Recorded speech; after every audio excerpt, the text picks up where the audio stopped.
Në orët e pasdites në lagjen pranë Spitalit Klinik të Tetovës ka shpërthyer zjarr në shtyllat elektrike, të cilët kanë shqetësuar pamas qytetarët që jetojnë në këtë pjesë.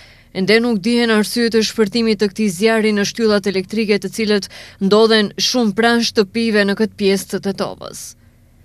Menjëherë në vendngjarje kanë arritur ekipet e zjarrfiksëve të Tetovës, të cilët kanë intervenuar për të parandaluar përhapjen e zjarrit, që mund të kishte pasoje më të mëdha. Po ashtu ata kanë bllokuar edhe kalimin automjeteve dhe qytetarëve në këtë zonë për të mos psuar edhe ata. Sipas zjarrfiksëve, arritja në kohë ka bërë që të parandalohet me e keqja dhe shpërtimi i zjarrit edhe në shtëpitë e banimit.